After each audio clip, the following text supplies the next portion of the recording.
This is Galatians chapter 4, the scripture for January 28th. When I was in college, I studied math. And now people who study math in college, they're not always great at arithmetic. And I found myself rubbing shoulders with a number of folks who probably couldn't multiply or divide to save their lives without a calculator. But it's not like people learn calculus so that they can then drill down on their times tables. And I think that's kind of what Paul is saying in this chapter. Even those promising child prodigies need to learn arithmetic. That's part of growing up. But when they come of age and they have a strong foundation, it's not like they need to now figure out how to do speedy subtraction. That would be a waste of talent. And that's not what God made these child prodigies for. In the same way, the Galatians and all of God's people benefit from the law, but the only way to righteousness is to walk with Jesus through faith.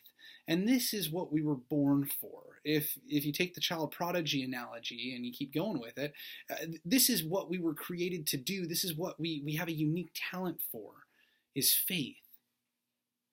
So don't waste your potential attempting to do really awe-inspiring subtraction.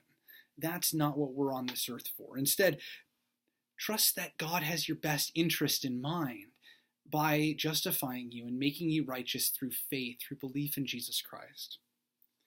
So in verse 17 of chapter 4, Paul begins discussing the circumcision party. And you could think of the early church as having some political parties in the same sense that our modern politics does now. This was a faction that believed that in order to be saved, you needed to take on the law of the Jews. And one of the signs of this covenant, of this law, was circumcision. So that was sort of the initial step. If you were a young man or if you were a male and were converting, you would need to be circumcised. These people sometimes are referred to as the Judaizers because they wanted to make Jewish people in the early church. They wanted to Judaize just like we would evangelize and share the good news with other people.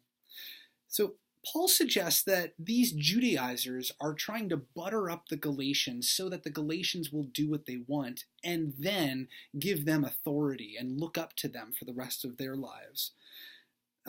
This sets smoke coming out Paul's ears. And so he then launches into another diatribe to end chapter 4.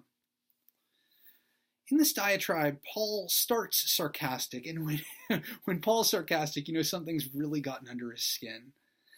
So he starts and anchors his argument again in Abraham and refers to Hagar and Sarah, both of whom ultimately bore Abraham a child. You can find Hagar's story in Genesis 16 and also Genesis 21. Genesis 21 is fundamentally what Paul is referencing here. The promise of a child to the 90-year-old Sarah, however, you can find in Genesis 18. So these stories kind of all hang out together, Genesis 16, 18, and 21. So Paul suggests that God's going to smile on those who depend on Jesus Christ in faith in the same way that God blessed the child of promise. But anyone who's depending on human strength, for those people, you can't coexist with them as Christians because it's a fundamentally different starting point. Those who depend on God's strength aren't trying to be righteous on their own. They're appealing to God to offer them grace. Whereas those who are trying to get to heaven and those who are trying to be justified on their own strength, that's something that doesn't work. And those people, in fact, have to be driven out of the church, according to Paul. This is a pretty hard line. This is not a line that most churches actually end up taking in practice. But for Paul, the believer's freedom must not be compromised under any circumstances. And in order to say yes and to mean it to the believer's freedom, you have to take a really hard no at those who would anchor themselves to the law.